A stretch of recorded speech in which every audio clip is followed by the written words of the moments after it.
যুগের কারবালা হলো ফিলিস্তিন। কিছু টুপিওয়ালা দাড়িওয়ালা শয়তানের অনুসারী মুসলমানের মধ্যে বিভক্ত সৃষ্টি করার জন্য পোস্ট দিচ্ছেন, আপনারা সতর্ক থাকবেন, ওরা শয়তানের কুপ্ররোচনায় পড়েছে।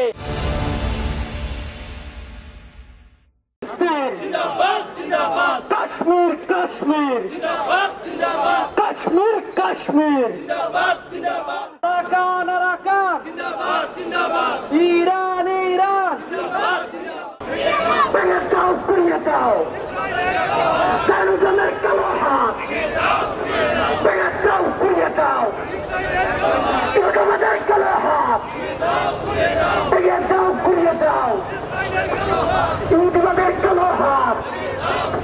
কিছুদিন আগে ফিলিস্তিনের কে যারা সবচেয়ে বেশি সহযোগিতা করেছে সেই ইরানের উপরে কি বর্বরতম হামলা চালিয়েছিল ইহুদি রাষ্ট্র ইসরায়েল ও তার দূষর ও অভিভাবক আমেরিকা। এরপরে দেখেছি তারা যুদ্ধে পরাজিত হয়ে ইরানের কাছে পরাজিত হয়ে তারা যুদ্ধবিরতিতে এসেছে, কিন্তু তারপরও ফিলিস্তিনে সেই হত্যাকাণ্ড বর্বর হত্যাকাণ্ড তারা থামাননি। এটি মনে করি ইরান ইস্যুকে সামনে নিয়ে এসে তারা ফিলিস্তিনকে যে গণহত্যা চালিয়েছিল সেটি যাতে আরো 13 বছর ধরে এবং গত 5-7 বছর ধরে যেভাবে প্রতিনিয়ত ঈদের দিনেও, ঈদ উল ফিতরের দিন, ঈদ উল আজহার দিনেও তারা এই আমাদের পবিত্র ভূমি বাইতুল মুকাদ্দাস সহ এই ফিলিস্তিনকে তারা রেহাই দেয়নি। আমরা দেখেছি আমাদের ফিলিস্তিনের ভাইদের কোনো মুক্তি হচ্ছে না, যুদ্ধ যাচ্ছে, যুদ্ধ হচ্ছে, বিশ্ব মানবতা চুপ থাকছে। যেখানে শক্তি সেখানে বিশ্ব মানবতা দাঁড়াচ্ছে। ফিলিস্তিন মুক্তি না হওয়া পর্যন্ত আমাদের আন্দোলন সংগ্রাম চলবে। ইসরায়েল মুর্দাবাদ, ইসরায়েলের ধ্বংস না হওয়া পর্যন্ত আমাদের গর্জন, আমাদের তর্জন, আমাদের অস্ত্র উত্থাপন হবে হবে হবে ইনশাল্লাহ। আমরা মুসলিম জাতীয়তাবাদের যারা রাজনীতি করি আমরা স্পষ্ট বলে দিতে চাই, আমরা মুসলিম কান্ট্রি থেকে যেই দিন সেনাবাহিনী যে ইসরায়েলের বিরুদ্ধে লড়াই করবে সেই দিনই ফিলিস্তিন মুক্ত হবে। এর ব্যতীত মুসলমানদের মুক্তি নেই, মুক্তি নেই, মুক্তি নেই। কারবালার প্রান্ত থেকে মুসলমানদের রক্ত ঝরা শুরু, এই রক্ত শেষ হচ্ছে না।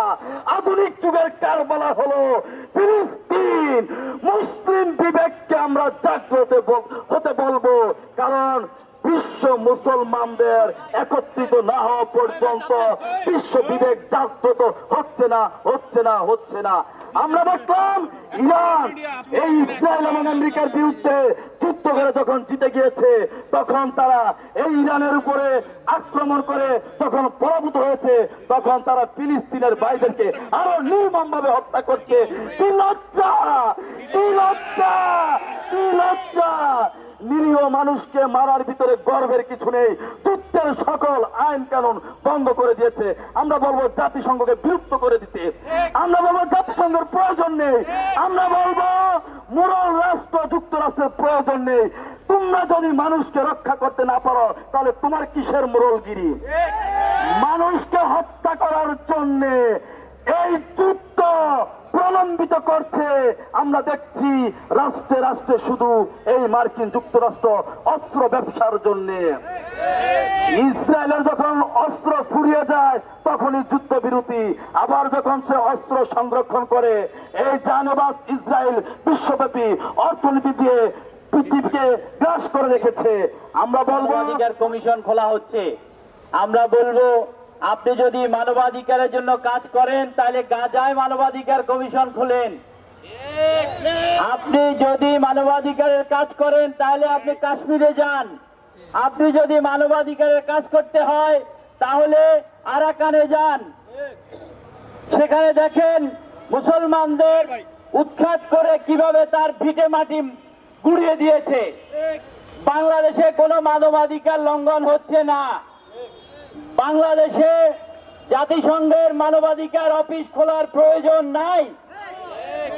আমরা একজন এলজিবিটি সমকামীকে জাতিসংঘের দূত হিসেবে বাংলাদেশে চাই না, চাই না, চাই না। এই প্রস্তাব প্রত্যাখ্যান করতে হবে বাংলাদেশ সরকারকে অফিসিয়ালি।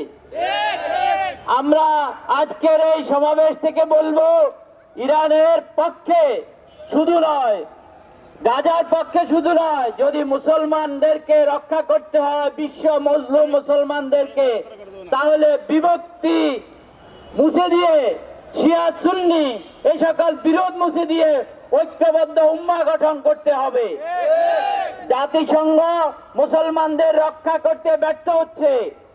আমরা এখন পর্যন্ত জাতিসংঘের বিকল্প মুসলমানদের কোন বিশ্ব ফোরাম গঠন করতে পারিনি।